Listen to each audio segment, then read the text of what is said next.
avec mon témoignage, d'autres non. Alors, pour glorifier mon Sauveur, je vais vous dire ce que le Seigneur a fait pour moi. Alléluia. Voilà, en 2020, vous savez qu'il y a eu ce virus qui est arrivé là, le Covid-19. Et moi, je l'ai chopé. Et je l'ai attrapé vraiment méchant, très dur. Parce que j'étais hospitalisé au sein intensif à Tarbes. Je suis resté 2 mois et demi dans le coma. Pendant le coma, j'ai eu beaucoup de complications. Le docteur, pour eux, c'était pénible, je ne vais pas en sortir. Ils téléphonaient à 3 reprises pendant la durée de mon coma. Ils ont téléphoné à ma compagne en disant non, il ne passera pas la nuit. Une autre fois, il ne passera pas la semaine. Une autre fois, il ne passera pas encore. Mais il y a quelqu'un qui était là. Amen. Il dit bien, c'est un sauveur, c'est un Dieu. Et il s'appelle Jésus-Christ. Amen. Moi, j'ai connu Jésus-Christ, heureusement que je l'ai connu. J'ai écouté les réunions, je me suis baptisé. Bon, je l'ai dit à ma honte au départ, ce que j'ai fait, c'est un bain que j'ai pris. Mais par la suite, j'ai vu la grandeur, la puissance de Dieu. Parce que vous savez, dans ma vie, j'ai pas eu une vie trop heureuse. J'ai perdu 2 garçons, moi. Un garçon de 26 ans. Et là, le Seigneur, déjà, il est venu, il m'a apporté une paix Gloire à Dieu. on ne pouvait pas comprendre. Et puis après, encore, quelques années plus tard, j'ai perdu encore un garçon de 42 ans, le plus jeune. Et là encore, le Seigneur, il a mis une paix que je ne peux pas comprendre. C'est quelque chose de Dieu. Je croyais que j'étais fou, non, c'était pas fou. C'est la paix de Dieu que je crois. Alléluia.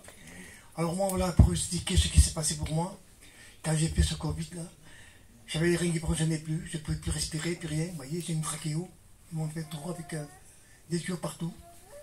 Et après le coma, je suis resté 2 mois et demi encore dans une chambre, en suivi, allongé.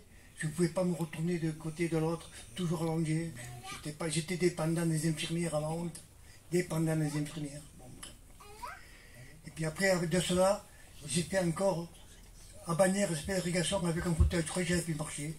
Alors, pour vous dire au plus, j'ai cet œil, j'ai encore cet œil qui ne va pas. J'ai eu la cornée de toucher, j'attends une greffe de l'œil. J'entendais pas, Seigneur Jésus-Christ.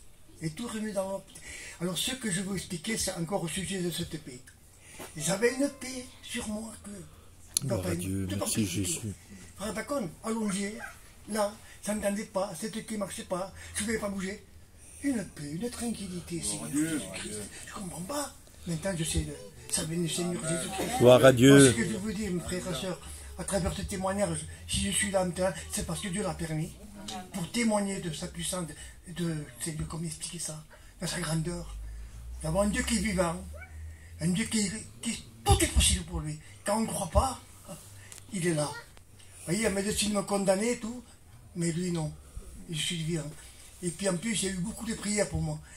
Des prières qui sont faites dans les églises de Tarbes, vers les régitants, vers les voyageurs, même dans les pays de l'Est.